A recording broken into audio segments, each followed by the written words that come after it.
Button mushroom का compost बनाने में चिकन मैन्योर यानी मुर्गी की खाद काफ़ी महत्वपूर्ण इंग्रेडिएंट होता है।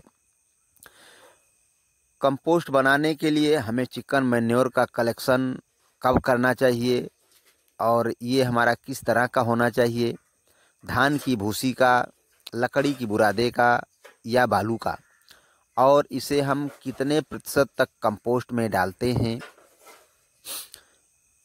दरअसल नाइट्रोजन का प्रतिशत मेंटेन करने के लिए हमें इसके चार्ट को देखना ज़रूरी होगा।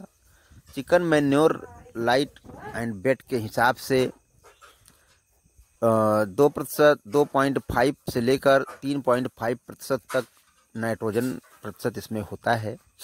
इसी तरह से हम और देखते हैं कि जो सारे इंग्रेडिएंट हम यूज़ कर रहे हैं उसमें नाइट्रोजन का प्रतिशत क्या है। उस हिसाब से एक चार्ट बना लेना चाहिए कि मतलब कंपोस्ट तैयार होने के बाद हमारा नाइट्रोजन प्रतिशत उसमें 1.5 से लेकर 1.75 के बीच ही रहना चाहिए।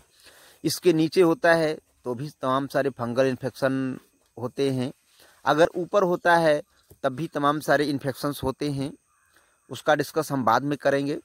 बहरहाल इसके बीच में ही हमारा नाइट्रोजन प्रतिशत होना चाहिए।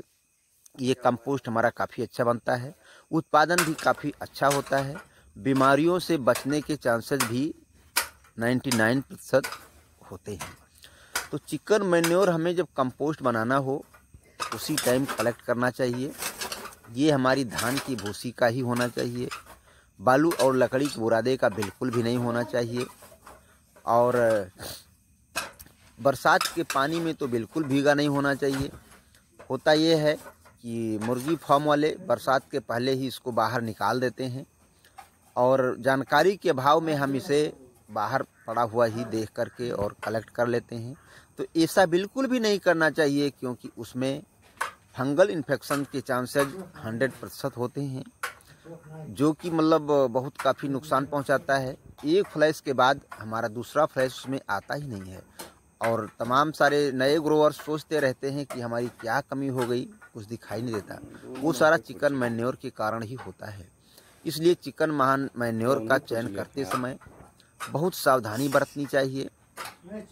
चिकन मैन्योर 40 से लेकर 50% से ज़्यादा नहीं डालना चाहिए।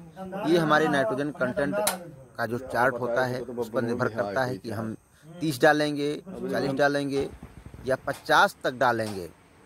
तो बिना कैलकुलेशन चार्ट बनाए बिल्कुल भी कंपोस्टिंग स्टार्ट ना करें। अगर कोई प्रॉब्लम होती है तो आप नीचे दिए गए नंबरों पर कांटेक्ट कर सकते हैं या कमेंट बॉक्स में कमेंट करके जानकारी आप ले सकते हैं। फिर चाहे आपको ZDPT मेथड से कंपोस्ट बनानी हो या फिर लांग मेथड से बनानी हो, दोनों का प्रतिशत अलग अलग होता है। कंपोस्टिंग चार्ट भी दोनों का अलग अलग होता है और